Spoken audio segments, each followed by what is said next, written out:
lecture. This is co-sponsored by the International Education Development Program and the Institute for Education Sciences Pre-Doctoral Fellows Program. We're very excited to welcome Hiro Yoshikawa. He's the Walter H. Gale Professor of Education and Academic Dean at Harvard. He's a developmental and community psychologist, and he studies the development of young children in the U.S., China, and Chile. And he's had a host of early career awards from APA. He's a member of the Board on Children, Youth, Families, and the Committee on Family and Work Policies of the National Academy of Sciences, and has had many honors throughout his career. In 2011, he was nominated by President Obama to the National Board on Education Sciences. A couple other things that are important to know about Hiro. He, I guess, is planning to do a meta-analysis of the effects of early childhood programs on children. I know in our conversations, at least in IES, we often look to early childhood programs to help solve the education problems we're trying to. So hopefully that meta-analysis will tell us what we need to know. And also, he got a perfect score on his proposal. And I know how hard that is because I've been on IES panels, and that's really representative of the high-quality research that he's done throughout his career. More importantly, he's also an accomplished pianist, which is good to know. So anyway, we're so happy to have you here. Thank you for coming. I'll turn it over to you. Thanks, Laura. Thanks very much for the invitation. I was a pianist at some time, and I'm not sure I was accomplished. But that was like really over 20 years ago. So I unfortunately would not be able to play for you even if there were a piano here in the room. So I'm going to talk today about a couple recent projects of mine, one in the country of Chile and one in the country of Massachusetts, on improving the quality of preschool education through professional development for preschool teachers. So certainly we all know that early childhood education is kind of a hot topic right now. So I think for those of us, and really John has kind of been such a leader in this field, it's kind of odd to be in a field that is suddenly so accepted by such a diverse group of stakeholders and policymakers. So what we have seen in low and middle income countries as well as rich countries alike is some fairly substantial increases in investment in preschool education. And so access is improving, though still nowhere near universal in nearly all country or local policy contexts. But there's been quite a lot of concern expressed about the fact that the attention to quality in this expansion is really quite uneven. And as in much of educational reform that focuses on expansion and access, there's been more kind of counting of children who are attending preschool in policy expansion rather than discussions about what exactly it takes for the quality of preschool to match the kind of often vaunted or very high expectations around the effects of preschool education on children's, particularly their learning, but more broadly their multiple domains of development. So there are quite a lot of issues in this literature that are complicated, that have to do with how we think about professional development, what are the roles of curricula, of coaching, of learning communities, and how should these be implemented in different cultural and policy contexts with workforces that vary quite a deal in their capacity for instruction and for support of children's other domains of development.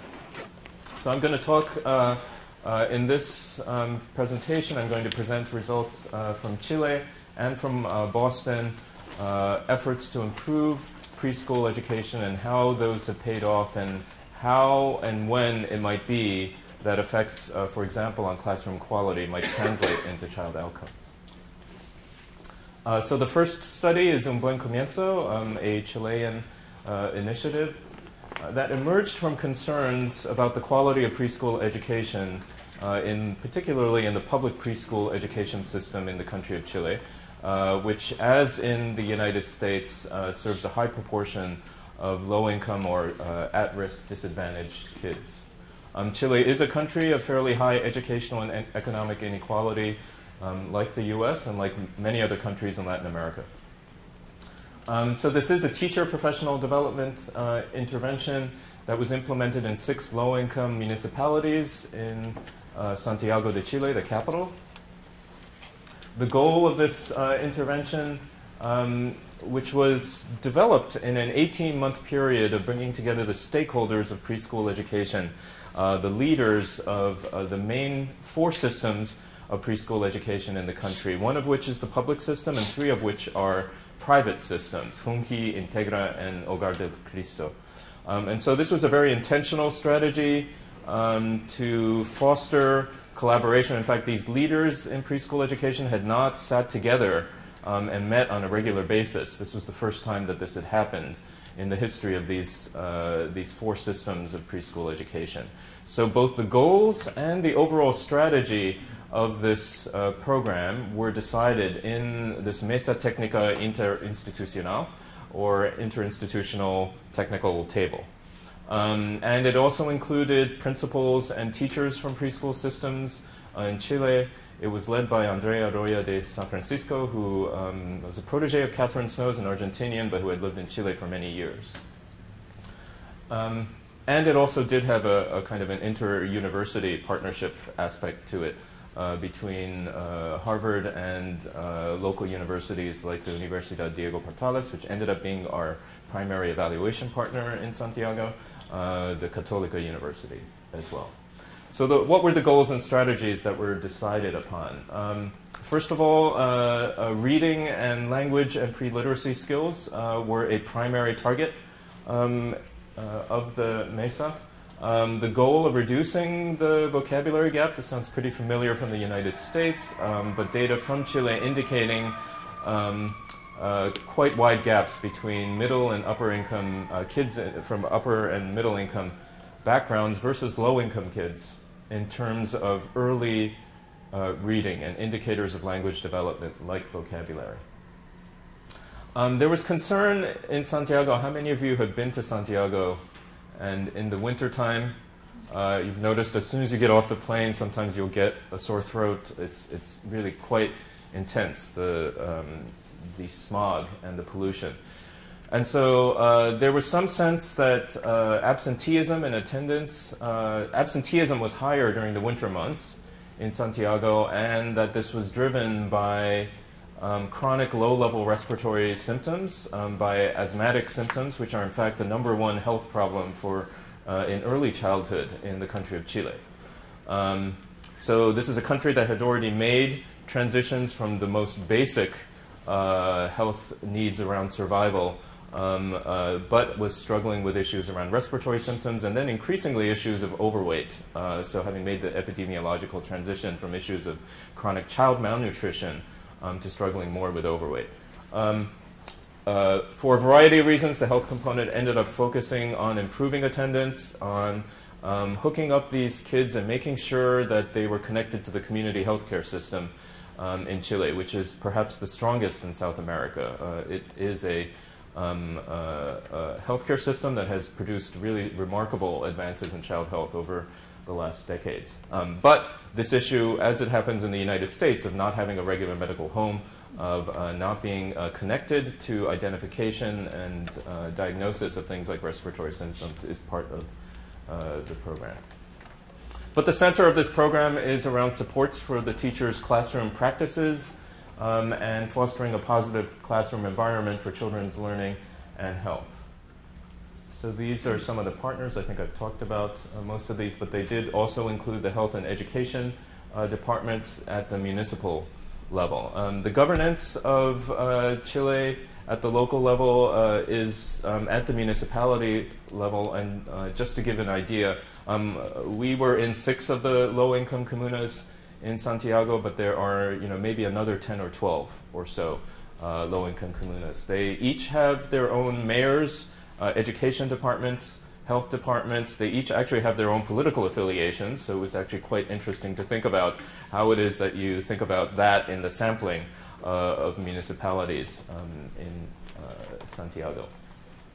So our intervention topics included language, but also socio-emotional development. I would say that's a secondary focus, but there was modules in the training on behavior management, and identification of the kids with the most challenging behaviors, which had actually never been done in Chile, and providing extra supports for them.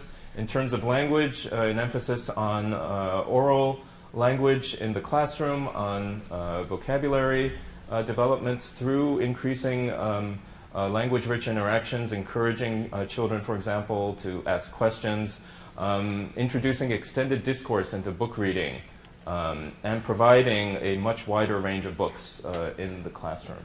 So those were some of the features of the language component. And the health component involved training around hand washing and institution of hand gel in the classrooms, working with families, preschools, and the community health centers or consultorios to make sure that all families were engaged with well child visits and the children were up to date on well child visits, and identification of children for the system in Chile that provides extra services for kids at risk due to pulmonary symptoms, respiratory symptoms, and actual asthma, things like bronchitis as well. So our mediators were really primarily around classroom processes, and for that reason we employed the class instrument, Bob Pianta's instrument, for the first time in South America using videotaped methods. And we also targeted families' involvement, as I said, with the community health centers. So what was the core of this program? We introduced for the first time in Chile a system of regular coaching. And so trained coaches who were generally master's level psychologists and folks in education with experience in preschool classroom teaching. And this is a 2-year program with monthly cycles of professional development and support for teachers. Each year there were 6 monthly cycles. Every month there was a didactic half-day workshop provided to teachers and their aides on specific topics with, again, language probably comprising about half of those modules, health being introduced in about a quarter of them, socio-emotional in about a quarter, and a family engagement component, though that was, I have to say, less intensive. It did involve bringing families to preschools, which in Chile is a very unusual fact. So parents can drop off their children in front of the preschool, but they generally don't enter the preschool.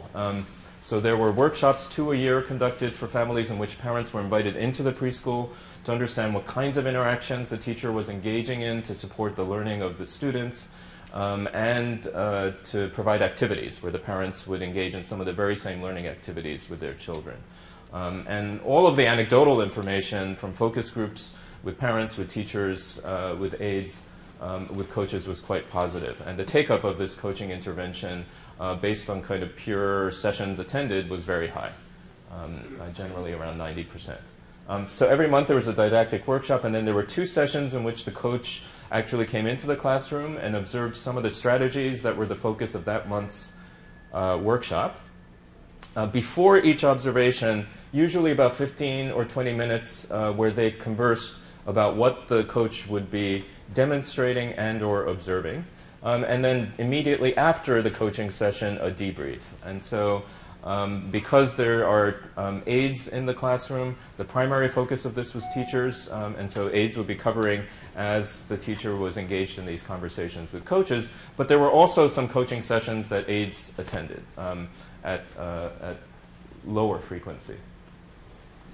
And every 2 months, a group reflection meeting among the teachers and the coaches in that particular school. I'm going to talk a little bit later about what this doesn't include, because we're addressing some of those in a more recent version of the program. So this was a cluster randomized trial. After the first year, a pilot implementation was done in 1 municipality in Santiago. And then the experiment was conducted in a separate set of preschools across 6 comunas, as I said. 64 preschools. This is powered in a fairly standard approach for cluster randomized trials, assuming an interclass correlation of somewhere under but close to 0.10, and powering for an effect on children of about 0.20. You often end up with a sample recommendation of about 60 preschools or 50 preschools by the end of the study if you assume some attrition. So all that to say, with the number of kids that we have in Chilean preschools, not too different from some preschool contexts here. The preschools themselves were randomly assigned because this was a school-level intervention to a full un buen comienzo or UBC condition or a very minimal comparison condition where there was a single self-care workshop provided to teachers and books provided to the classroom. A pretest of all of our classroom and child measures conducted prior to random assignment, and then what I'm going to present are the post-test assessments, though I'm also going to present some interim after 1 year impacts on the class, which is our principal mediator. Just to keep in mind, the teachers experienced this as a 2-year intervention. So pre-kindergarten teachers and kindergarten teachers. So this is a 2-year intervention, but the evaluation followed a sample of 4-year-old kids from their pre-kindergarten year into their kindergarten year. So these are effects of the first year of implementation for pre-kindergarten teachers and the second year of implementation for the kindergarten teachers. So the post-test occurs because we follow one cohort of children longitudinally that way. So that's just something to keep in mind. And these teachers were essentially 2 different sets of teachers, right? So something to think about. So this was not a random selection of preschools. There were some sampling criteria based on percentages of at-risk families in those municipalities. 14 municipalities were invited to apply. 6 were selected. Virtually all preschools in each of these participated. I'm going to talk a little bit later about an alternative as far as buy-in. This was somewhat more of a top-down process because of how comunas and departments of education roll out new policy initiatives. The random assignment occurred through a public lottery or sorteo, so not done on a computer, but literally done with, taking names, having slips of paper to make it very transparent, and that really suited the local political context. The mayor was there, the directors of preschool education, in a way that felt more transparent locally than to actually use a laptop and a random number generator. Our sample is about 1,900 4-year-olds in 91 classrooms, 119 teachers, 94 aides. Our recruitment and retention rates were pretty good, 80% at the end of year 2, so there was some movement of children. And we did try to follow them up if they were no longer in school by going out to neighborhoods and following the attritors and doing home assessments of children's development. Random assignment did look like it was successful. There was balance on all of our observed pretest measures. Is the sample generalizable? We compared this low-income sample to a more general sample covering all the low-income children in Santiago using the 4th grade National Standardized Assessment, or the CIMSE, and there were no differences on that, or a nationally gathered family risk measure that's gathered as part of the CIMSE process. So those of you who are familiar with the class preschool measure, we did not go in on multiple days. We picked a randomly selected day for pretest data collection, end of year 1 and end of year 2. And we trained coders at UVA. Eventually, we have trained trainers on the ground in Santiago.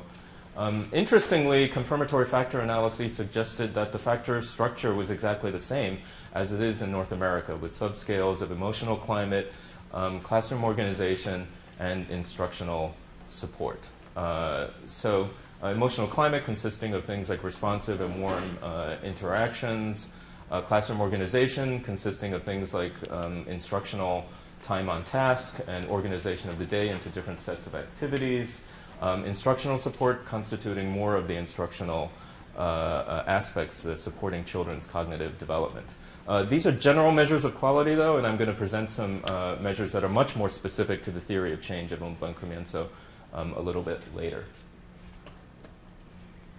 So this is a multi-level equation. I'm not going to go through the details, but with random effects at the classroom and school levels. There were generally non-zero intra-class correlations at classroom or school levels, depending on the measure. But as soon as they were non-zero, we actually modeled the error variance that way. So what were our effects? I'm taking out the effect on books in the classroom because that's really like an implementation check. So our class subscale effects are a large effect on emotional support after 1 year, about 0.8. That's the bar on the left.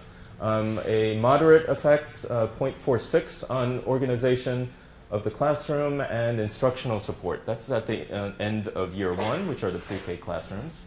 At the end of year 2, it looks a little bit different. So the effect on emotional support is still there, but quite a bit lower at 0.38.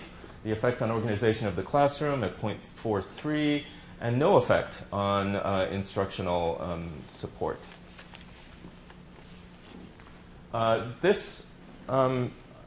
sorry that not all of you are going to be able to see this, but this gives you a sense of what the means are in this sample of low-income preschool classrooms in the control group. And the means for emotional support and classroom organization are not that different from other samples of preschools in the United States, particularly in low-income context. For emotional support, they were about 4.6, which is kind of in just exactly in the middle of the scale, about 4 for classroom organization. But you'll note for instructional support, the mean was 1.8. And that is low. And in the United States, we also find that the mean for instructional support in the class is generally lower than for these other 2 subscales, but this is even lower. So in the US, we often find something that might be in the 2 to 3 range for instructional support. We notice here we find it really not even hitting the 2 mark, but really being between 1.5 and 2.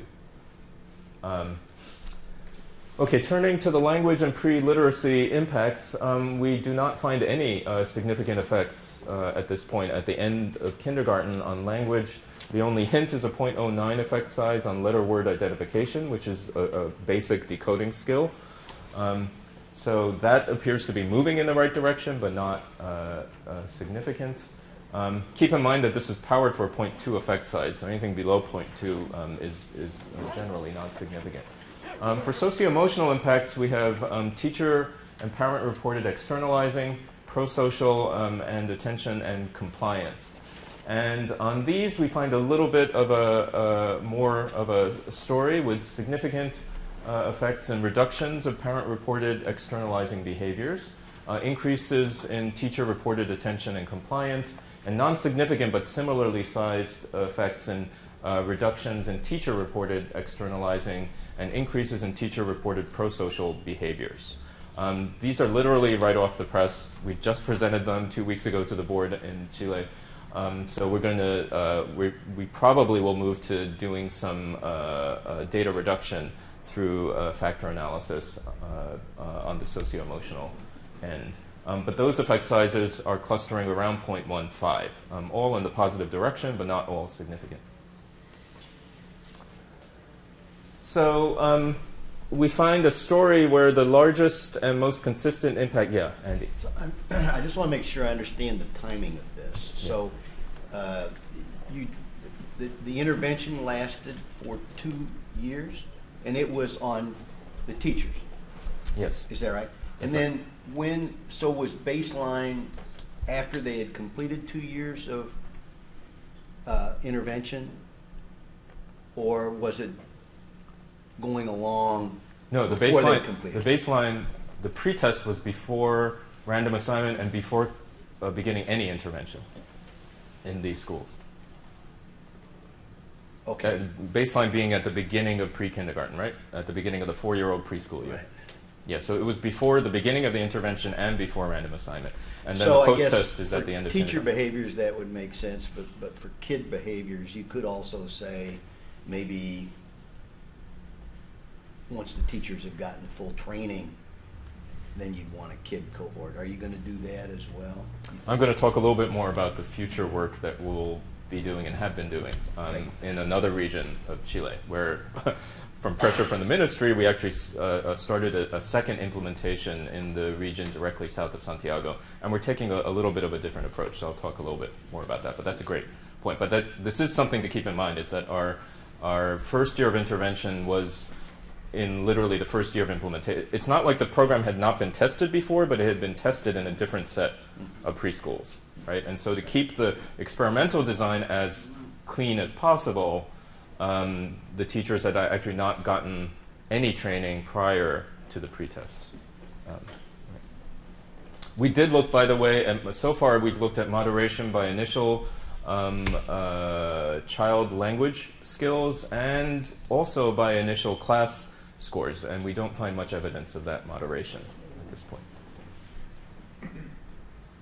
So why no impacts on language or pre-literacy? I think there may be a few different explanations. We see some hints that it's moving in the right direction with the most basic skill of decoding, but we have, first of all, very low instructional support means. And our local Chilean collaborators talk about the culture of preschool still being largely about play.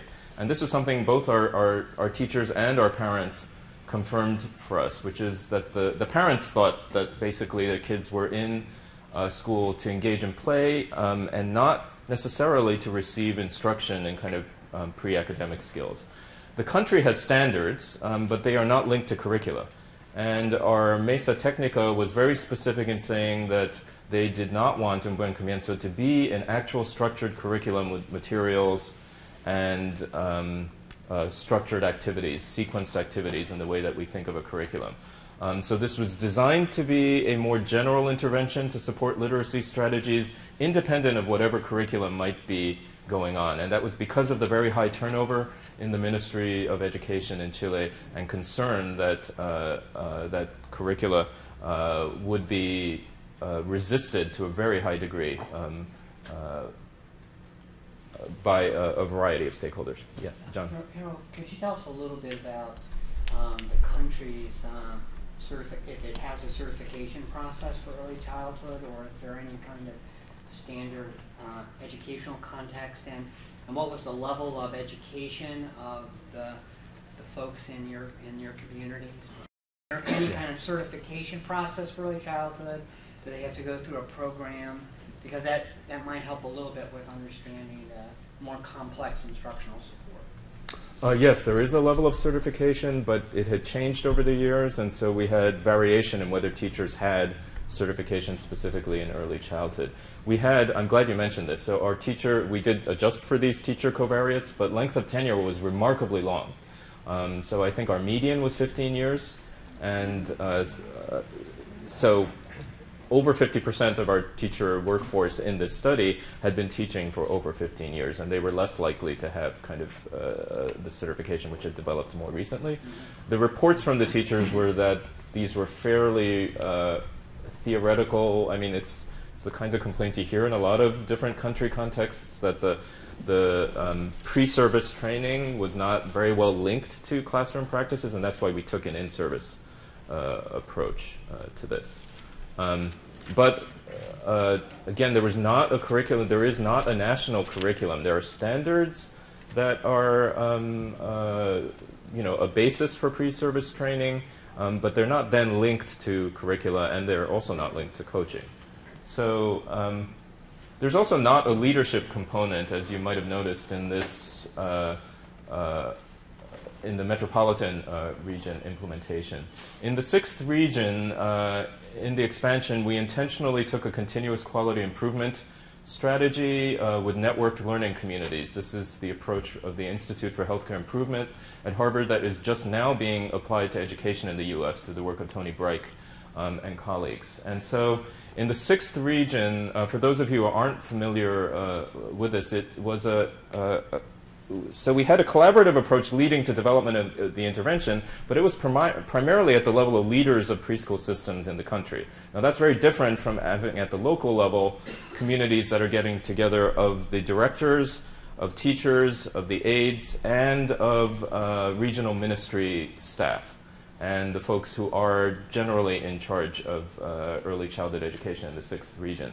So in these, there have been we're now in our 2nd year of learning sessions and tests of change. For those of you who are familiar with this, within an educational context, we're starting with the Un Buen Comienzo model, but with each of the components, these communities, these groups are working together to work on how to intensify and improve the quality of the program.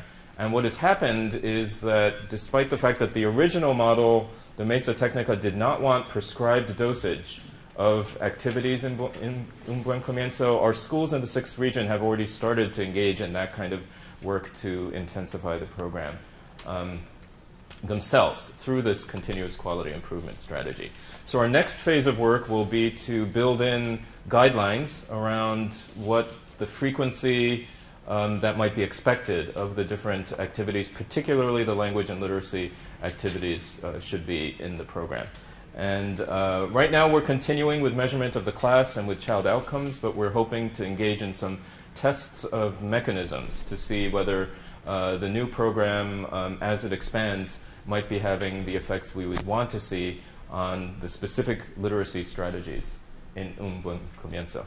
So a big part of this picture is to actually know what was going on around implementation of the intervention. So I'm going to present the data from what I think is a very neat way to kind of use videotape data, which is to recode it for the particular literacy strategies that your intervention targeted. So this is a sub-study funded by the Ministry of Education, led by Susana Mendive and Chris Weiland.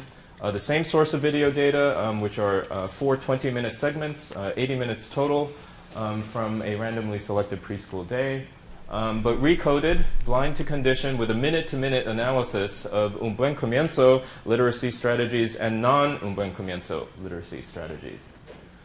So our literacy strategies included specific ones meant to increase print knowledge, vocabulary, emergent writing, oral comprehension, and reading to children. Non-targeted literacy strategies are things like oral routines, repetition of syllables. If you walk into a Chilean preschool, sometimes you see ma, me, mi, mo, mu being repeated a lot. So this kind of teaching of individual syllables without much linkage then in a sequenced way to build on that into more complex language skills. Singing of songs, drawing or painting based on a word in a song or in a book, but not engaging in extended discourse. So if you look at literacy dosage before UBC, this is a pie chart that presents the kind of relative proportions of different kinds of language strategies. And you see that the bulk, the largest part of the pie is oral routines, those things that we don't hypothesize as being very strongly related to children's language development. And relatively small proportions of these other vocabulary, emergent writing, oral comprehension, adults reading to kids that we might wish to see. The total time on literacy out of the 80 minutes is 22 minutes. And for those of you who have done some of these kinds of studies in US preschools, this is not going to be surprising to you. But for those of you who haven't, it's always surprising, I think, when folks see, oh, out of 80 minutes, there's only 22 minutes of what we might call language and literacy strategies. Those 80 minutes are about a little less than half the day in the Chilean preschool, but like any other preschool, there's a lot of eating, there's a lot of other things than instruction going on. So what happened to this at the end of preschool? If we look at the end of preschool, we see some reduction in the oral routines, but not by a huge amount. The total time on literacy went up from 23 minutes in the control group to 27 minutes in the treatment group. At the end of kindergarten, we see a stronger treatment effect with a greater reduction in oral routines and more substitution with things like emergent writing, which is the orange here, and some of these others. These translate into significant experimental impacts at the end of preschool in terms of UBC literacy dosage. And then if we look at something like oral routines, we see the effect going the other way, as we might expect. So if there's substitution, that means that the experimental impact might be in the reverse direction for something like oral routines. And that's what we see by the end of kindergarten in this graph, with 5 minutes less of these kinds of oral routines in the treatment group than in the control group. So the next steps are to really bridge from kind of strategies minus a curriculum to what we might call something that is closer to a curriculum.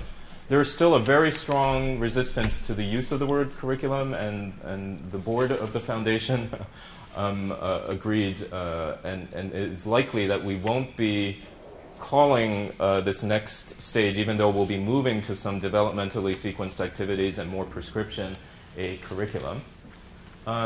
So constituting more of a developmental sequence of specific books rather than the teachers simply selecting out of the books that we provided, with prescribed activities, a goal of 1 hour per day of UBC literacy and language strategies, so that will be quite a significant increase from this average of about 22 to 25 minutes that we saw. Retention of the behavior management component, and implemented in combination with this quality improvement and networked learning community approach, which has received incredibly positive feedback. Folks in the region have said they have never seen professional development with that level of engagement and enthusiasm month after month. And so we think that this is really key at the local level to have this level of buy-in, to have the leadership really involved in improvements in this program, and that there's more likely to be acceptance of this more prescribed activities within that kind of collaborative context. And we plan for randomized tests of these mechanisms. For example, continuing to videotape, we might not have the funds to assess every single child in this intervention in the coming years, but we hope to have some randomized tests of testing effects on mechanisms. Were there any interviews of the teachers in both conditions? One of the things I see in reference to the class is that there are really comprehension problems with not having the background knowledge to understand the instructional support strategies.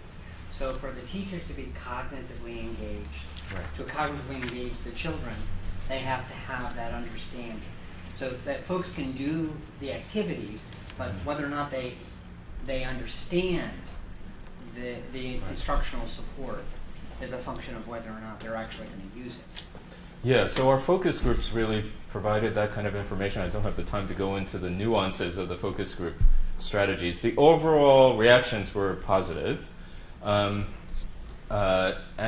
there was a typical comment was something like, well, you know, I learned this in my training. I knew I was supposed to do this. So they would say that they understood the rationale.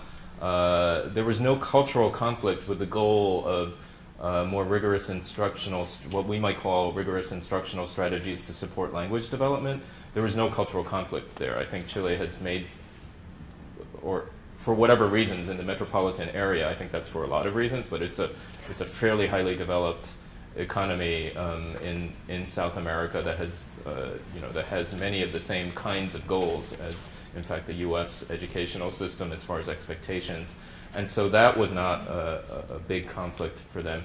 And so the positive comments were then, well, but now I have strategies. So I knew I was supposed to do this, but now I have strategies was the most typical kind of comment from them. So. Well, before I turn to study 2, any comments on the Chilean study?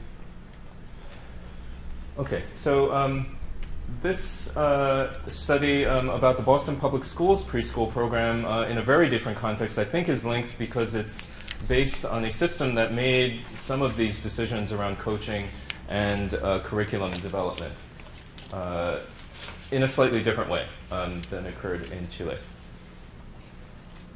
And I'd like to acknowledge Chris Weiland. This was one of these instances of an extraordinary doctoral student who got a full IES grant in her second year of doctoral studies and implemented in regression discontinuity design. She's going to be starting next fall as an assistant professor at the School of Ed at Michigan. So what's the policy story here? The pre-kindergarten program, like many systems, had gone through rapid expansion under Mayor Tom Menino. Currently, about a third of 4-year-olds are enrolled in the Boston Public Schools public pre-kindergarten program. Jason Sachs, who's the director of early childhood services, decided, very evidence-based guy, wanted to really see how his classrooms were doing about 4 or 5 years ago. So he had got a little bit of money from a local foundation to assess a random sample of 40 classrooms in his system on the Eckers and the class. And this showed fairly mediocre levels of quality, around kind of between 2 and 4 on those measures on different subscales. So he advocated to the mayor to stop expansion and use those monies for the additional 20 classrooms that were supposed to open per year over the next couple years and invest in quality.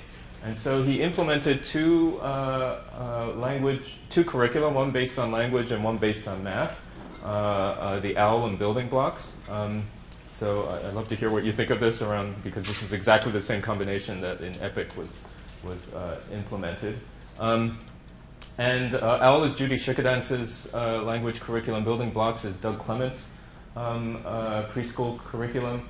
And he implemented them with in-classroom coaching supports to support the curriculum. And here I think there is a difference between what we were able to do in Chile and what Jason did in Boston. The same set of coaches supported 2 curricula. Here in terms of the workforce, it's a very highly educated and qualified workforce in BPS. You are required to get a master's within 5 years of starting as a teacher, regardless of whether you're a preschool teacher or a K-12 teacher. This means that 2/3 of our teachers had master's degrees, with a majority of those in the early childhood field. And the coaches were similarly very highly qualified. So this is quite unusual, relatively speaking, even when compared to the Tulsa public pre-kindergarten program, which is the most well-known public pre-K program evaluated using exactly the same method of the regression discontinuity design. So we were interested in certainly in impacts on the primary targeted outcomes of language and math skills, but also to see whether there were perhaps spillover effects. If we obtained strong effects on language and math, would we also see effects on executive function? So working memory, inhibitory control, and cognitive flexibility. As well as some limited measures of emotional development that primarily had to do with emotional identification, because that was part of the OWL curriculum, is the building of vocabulary associated with emotion. So within this public pre-kindergarten literature, where there have been between 10 and 15 evaluations at the state and city levels by Steve Barnett, Bill Gormley, Deborah Phillips, Vivian Wong, Tom Cook, and colleagues, this is the first study where we have the treatment this well defined. So in most of those, in actually all of those contexts, there was not an actual curriculum being implemented consistently across all of the preschools in that system. And here we have that definition of the intervention. So here we have a sample of about 2,000 children, fairly diverse race, ethnicity, fairly representative of Boston. This is not a means-tested program, so that's important to state. It's not universal, meaning that there's not a slot for everybody. So you apply, and then you're given a slot. But and not everyone who applies can get a slot. But it is not restricted to low-income populations, and that's important to keep in mind. So this has about 2/3 of the sample on free or reduced price lunch, but not, for example, higher than that. In 67 schools. So for those of you who aren't familiar with the regression discontinuity design, it's based on the fact that a birthday cutoff is strictly adhered to and provides access to eligibility for the preschool program in that academic year. And it turns out in the Boston system, this birthday cutoff was very strictly adhered to. So if you look in our sample, we don't see a pileup of cases, for example, on one side or the other of the birthday cutoff, which would suggest that folks are letting in kids who just missed the cutoff, or there's some kind of gaming of that system. So treatment and control are actually not quite the right ways to think about this. The impact is specific to this area right around the exogenous cutoff. It's a neat design in that you can get a fairly good causal estimate of the impact with a 1 point of data collection for the kids who are showing up for preschool, who missed the birthday cutoff the year before, but those who are then showing up in kindergarten who had access to preschool the year before. Now, there's a lot of complexities to this design, which Chris, being very rigorous in her methods, decided to work into. And so we had a whole methods workshop at Harvard with some of the top economists and policy analysts from places like MDRC and Mathematica and Guido Imbens, and people who've been associated with this particular regression discontinuity design because there are some real challenges around this, around the lack of an initial defined sample. And so Chris did a whole bunch of robustness checks, which I'll go into in a minute. But it's the basic of this, the basic model for this is that the birthday cutoff, if you line up your whole sample, the 4 and the 5-year-olds, at that birthday cutoff of September 1st,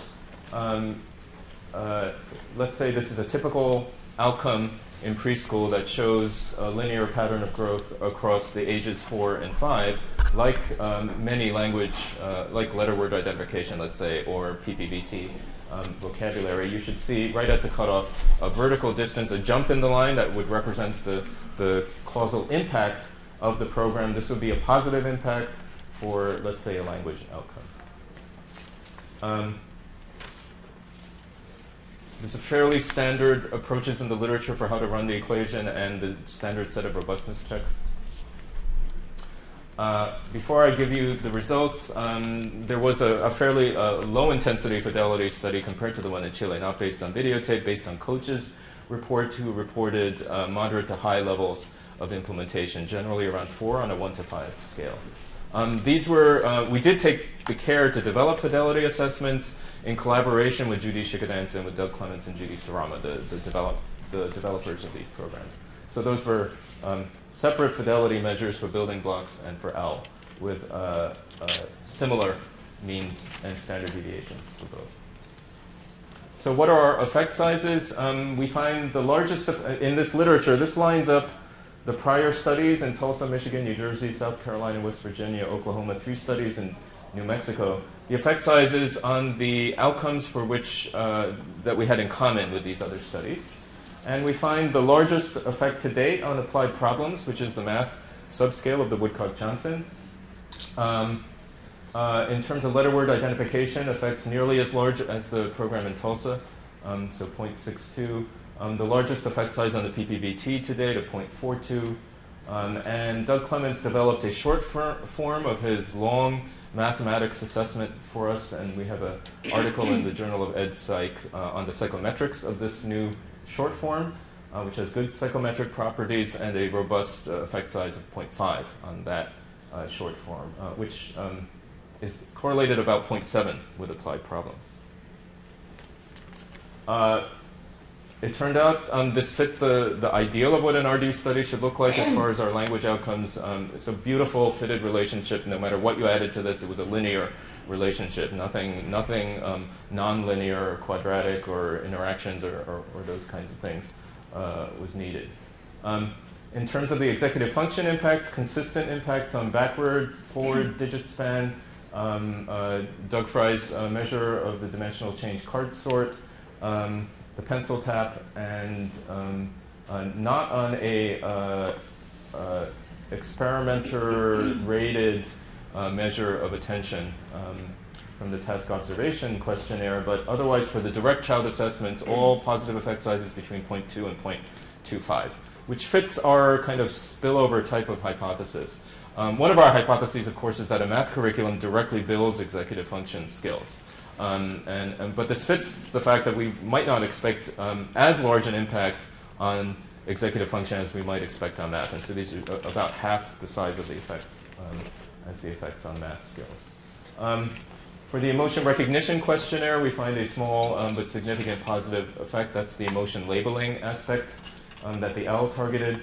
Again, not on this lighter, this is the task orientation questionnaire, the revision by Sibel Raver and colleagues, and nothing on that measure.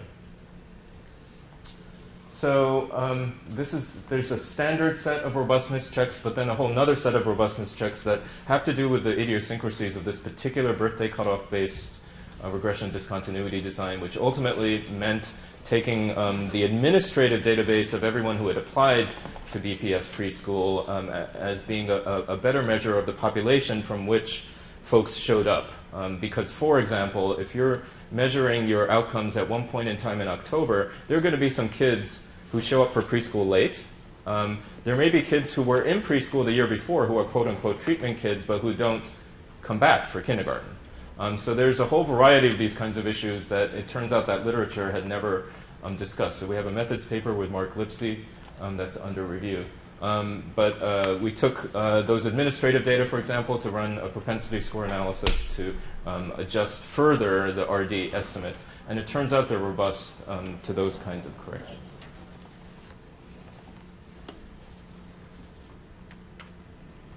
Okay, we had a nice subgroup story. This was positive for all subgroups, but significantly stronger for children in low-income families for math, the DCCS and the pencil tap. Stronger for Hispanic and Asian children relative to white children. The Latino white school readiness gap in math and language was essentially entirely eliminated. Now, before we celebrate, we have to think about what happens after the kindergarten, after the pre-kindergarten year. And so teachers have already in Boston Public Schools noticed that the kids who've come out of the BPS preschool are coming with higher levels of skills. And so they have more variability in the skills in their classrooms. And that's a challenge to teach to.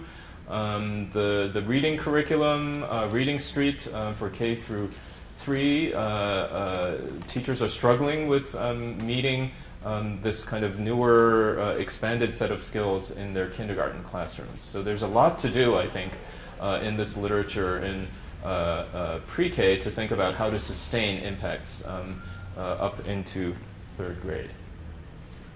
So we have some of the largest effects to date in the public pre-K literature. Disparities in school readiness were reduced. This really follows a policy decision to invest in quality through the combination of 2 evidence-based curricula with skilled coaching. It was implemented with moderate to high fidelity of implementation, with the caveat that that was only observed by coaches. So yes, I think the big question is, are these results sustained? On average, in our meta-analysis with Greg Duncan and Catherine Magnuson, across the entire early childhood education field of rigorous evaluation since 1960, we find that early childhood education impacts from post-test decay an average of about 0.27 or so, decay at the rate of 0.03 a year, which means that they would fade out to 0 by 10 years after the program, assuming kind of education as usual in the control groups or comparison groups of these evaluations. So this is something I think that is really the biggest challenge in the early childhood field, is how to support, when we have high quality early childhood education, how do we support sustained impacts later into schooling? Yes, way back there. The variation of the fidelity implementation seemed to be a little wide for the 2 different curriculum. And I'm wondering if you looked at an interaction between the fidelity implementation and the treatment. You can't really do that. It's only observed in the quote-unquote treat, right? Like the control group, so this is the oddness of this design. The control group shows up in preschool, and that's the first time you see them. So it becomes really quite difficult to do that. It's based on kind of the timing of when a treatment is received.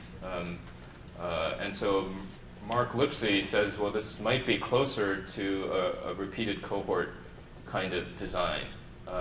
We think it's still different because there's a true birthday cutoff that makes it a stronger research design than simply comparing successive cohorts. But yeah, that makes it very hard to look at moderators. Moderators at the level of fidelity, or mediators in a kind of our traditional sense of how we think about mediators. So it's just a challenge of the design. There are approaches to doing this where you embed an RD study within a larger kind of community cohort, and that's a very strong design. And then with a defined population on both the treatment and control sides followed over time, it becomes somewhat closer to experiment, but it would still leverage a policy of a strict birthday cutoff. So I think Mark, in at least one of the studies in Tennessee or somewhere else, is using that a little bit more of that kind of design. So increasing access to improving quality is really the theme of the talk, and there is a small but growing literature in ECD. If you look at the last Lancet review, there's a set of 5 or 6 of those interventions, including the Costa Rican intervention that led to the Chilean one. where in the global ECD field, we're starting to actually evaluate rigorously the impact of efforts to improve the quality of ECD services, rather than simply to compare ECD services to no ECD services.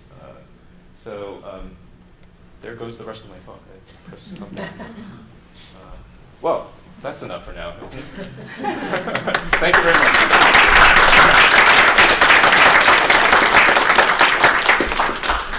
So, happy to take any questions that you might have. I think we have some time. Yeah. Yeah, Andy. So, early childhood education may seem especially popular to you these days, but it's gone through times of popularity, and it makes, get the kids before they get behind and all that. There's a lot of common sense language to get people to feel good about it. And you've got some nice results here, but not so nice in Chile. And just those two data points in there, contrasting and effect sizes, brings to mind that, what percent of the evaluations and studies of early childhood interventions find nice effects. I don't know what it is, but I think it's pretty small, and I wondered if you can detect what explains when it does happen to work, what explains that. Everybody loves the preschool one because it seems like those effects got sustained, but it stands out as different than, like all the national evaluations of Head Start, which generally find no effect. I just, because you're in this and you're very sharp, and I know you've thought a lot about it, I'd be curious to know how you explain that big picture of disappointment in the light of the huge amount of enthusiasm for early childhood interventions. Sure. The first thing I should say in comparing these two studies is, of course, that the Boston study is comparing preschool, public pre-K to no public pre-K, right? And about 40% of the kids in the control group did have some kind of center-based experience, so it wasn't totally that they were at home like they were with the preschool. But that's very different from the Chilean study, where the comparison is, of course, preschool as it already exists. Thank you. So the challenge is always tougher, so we expect smaller effect sizes in a quality improvement evaluation compared to a preschool to no preschool evaluation, right? Thank you. And it does make me think that we should have powered it, but it would have meant 80 or 90 preschools to detect effect sizes of between 0.10 and 0.15, right? Because it is a comparison to an intervention that it's a marginal effect, right, on preschool itself. So that's the first thing. The second is so of course the rigorous evaluation literature is not necessarily representative of all of early childhood programs out there. But what we did in this meta-analysis with Greg and Catherine, where we have completed the early childhood education portion of the database, and we're now in the middle of the family support part of the database, is to look at what are the average effects of early childhood education programs on cognitive and achievement kinds of outcomes. And they are, if there were just as many failed evaluations as there were positive ones, we would expect to see something zero, or in terms of the mean. We do see between 0.25 and 0.3, depending on the domain of the cognitive outcome, in terms of the average effect size. We're running immediately upon completion of the preschool experience. Yes. Yes. That's immediately upon completion. And is the preschool experience usually 1 year or 2? Yeah, the vast majority of them are, but we have some that are shorter. So there are, some of the first set of studies in the 1960s were based on summer Head Start, actually, before it became a fully a 9-month program. But the vast majority of evaluations are 9 months long. So the paper, which I would love to get your feedback on, is that Greg's student Jimmy Leake took the lead on is on timing, duration, and follow-up, and these questions of what we can tease out as far as that goes. We're in the middle of the analyses on the program characteristics. But prior reviews have suggested that there are effectiveness factors in early childhood education, and they do have to do with qualified staff, good process quality in the classroom, that the existence of a standardized curriculum helps.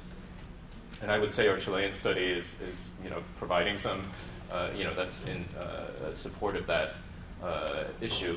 Basic issues, of course, of health and safety in the preschool facility, language-rich and warm and responsive interactions in the classroom. Like, not a big surprise, but those are the things that are associated with more effective preschool education. We also have a family support study looking at the added impact of if you add family, and it's very hard to kind of tease apart what are the kinds of parent support that are the most effective, and we looked at parent education.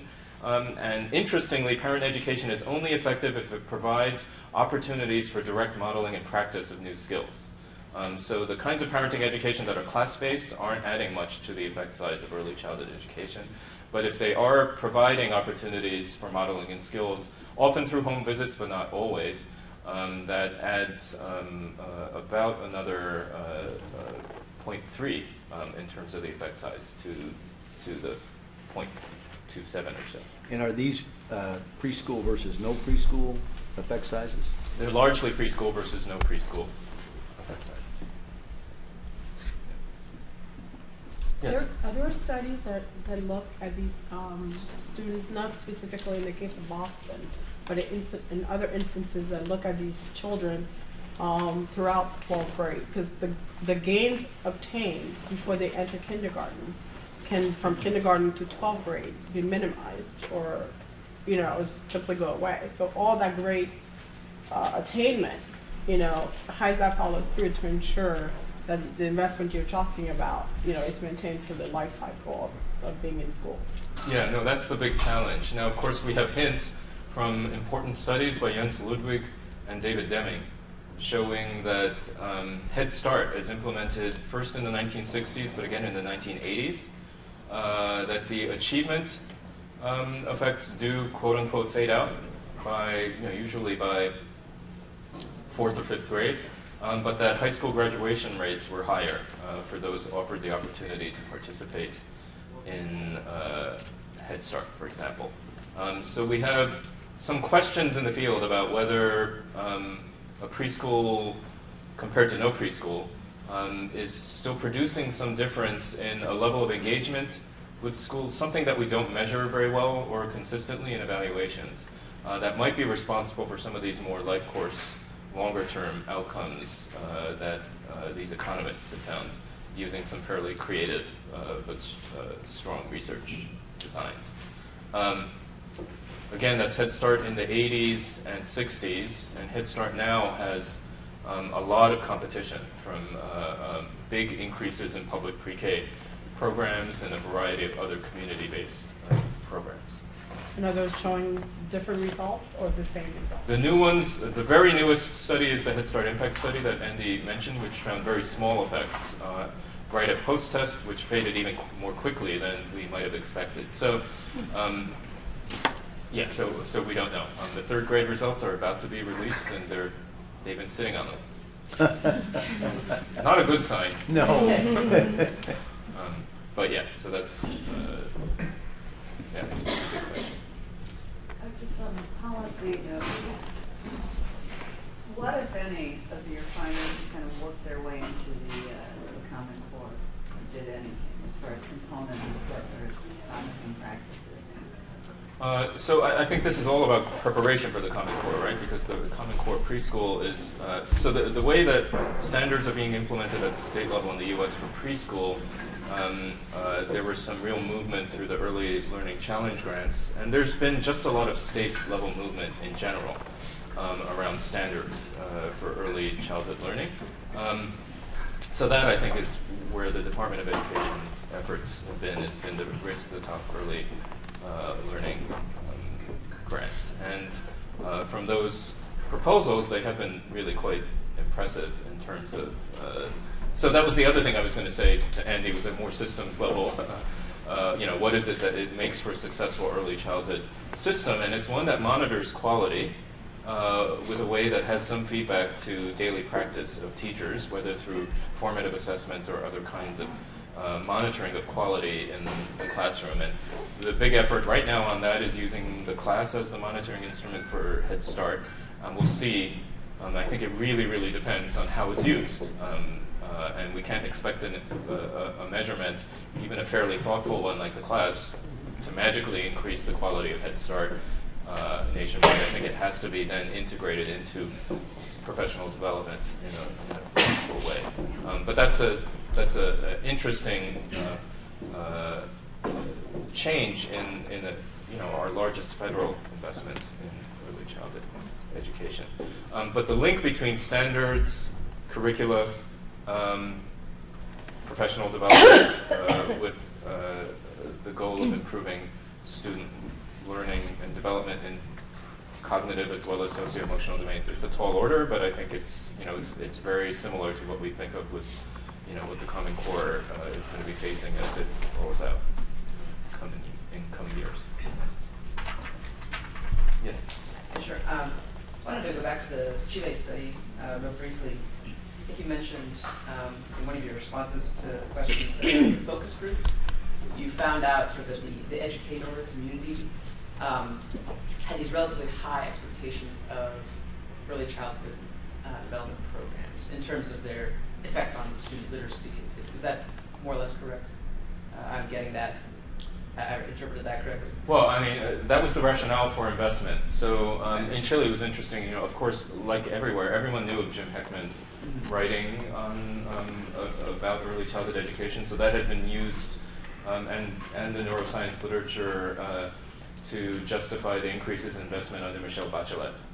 But really, investments even before her administration. But when she came into power, she did kind of greatly increase the rate at which preschool was expanded, and then she instituted a major 0 to 3, well, 0 to 6, but the main emphasis was 0 to 3 program called Chile Crece Contigo, with a very strong health emphasis, but with integration of educational attention to education, stimulation, and children's early learning. So, yes. Okay, good. Sorry. Thank you. No, that's good. Yeah. I appreciate it. How then? I mean, I just want to hear you sort of your thoughts on this. How do you square those developments with the public perception that you cited earlier that preschool is for play? I'll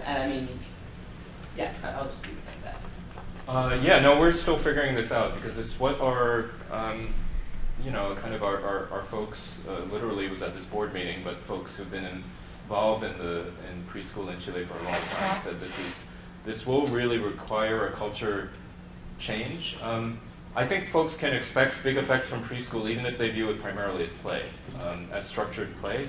And that gets into a very big kind of, I think, misconceptions on all sides about what play is and whether kids will enjoy a well-designed curriculum and whether a curriculum can lead with a child's interests and yet structure and support the teacher to make sure that the activities are supporting concrete skills rather than literally purely childhood. So I'm sure many of you are nodding your heads. I think this is it's a big issue we deal with in the United States. I think it feels like it was when we went down and have talked to people, it's just as big an issue, if not more, in Chile.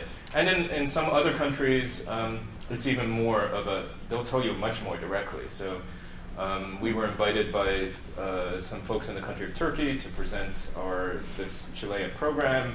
They were interested, so I took a couple members of the intervention team and the director of preschool education for Turkey. Said, no way, we can't even begin. This is inappropriate for preschoolers who in Turkey would be 6-year-olds because public schooling starts at age 7. And so preschool for them would be 6-year-olds. And the idea of introducing activities to support, we were careful to say pre-reading and pre-writing, but they responded to those words, reading and writing, in a fairly kind of pretty dramatic way that, no, this is out of the question for the present. There were a couple, there was the director of a district in Istanbul was very interested, but at the national level, this is not something that could be raised in the conversation, whereas in Chile it can be. So I do think there are cultural differences. Yeah. Yes? Oh, number the two? Yeah, back. I can go. there. Sure, I'll take it. So thinking about the U.S. context, right? If you lose sort of the impact or significance by third, fourth grade, and that you don't see, some of the gains are obliterated by the time students graduate, how do you explain to someone that it's actually important to change your culture of preschool to something more structured instead of just play, if the results are not sustained? So again, the results look like they might not be sustained on kind of achievement outcomes, but if we believe some of the long-term studies that there may be graduation effects, for example, that seems fairly important to think about. And I think the question is, as in any single year of education, is not to think about, well, is this year not important because ultimately its effects could be wiped out. It's rather increases our motivation, or should increase our motivation to increase the quality of instruction in the primary grades. Right? I think it's not the fault of advances in early childhood education that, to some extent, that they fade out. I think that's often maybe what's. So one reaction is, well, these effects are simply not big enough. And if we had bigger effects, then they wouldn't fade out.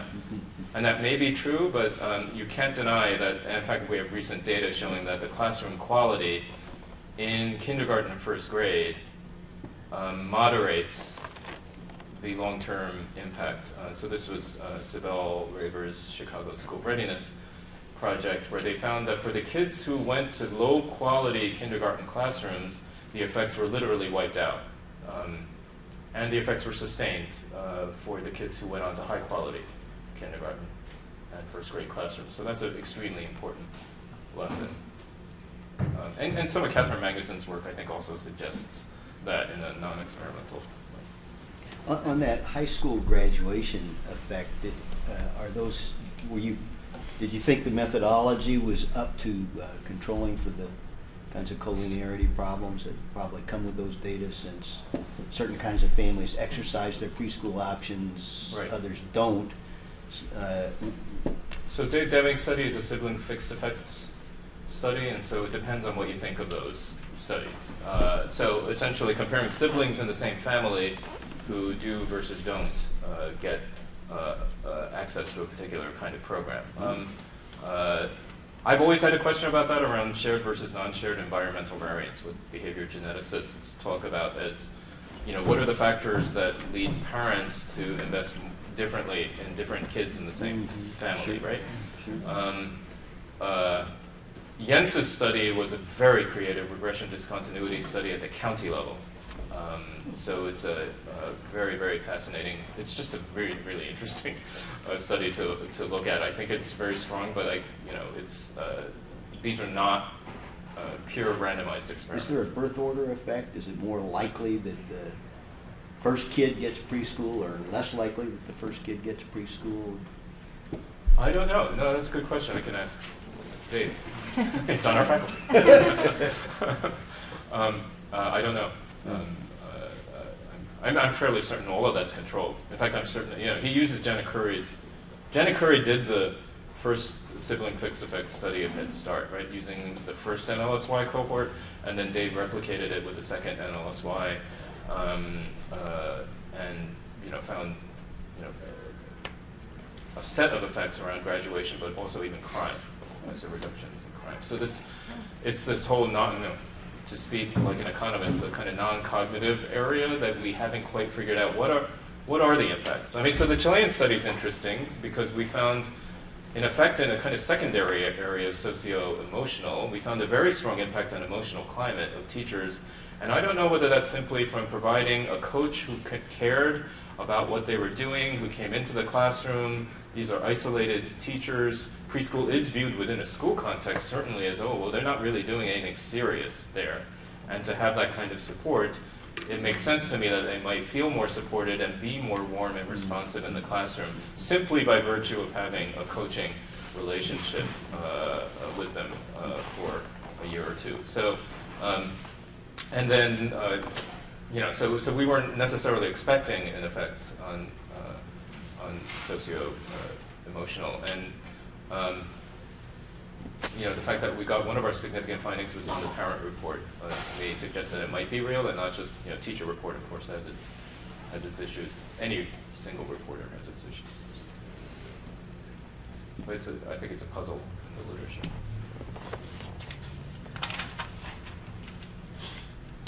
Okay, well, thank you so much. Thank you.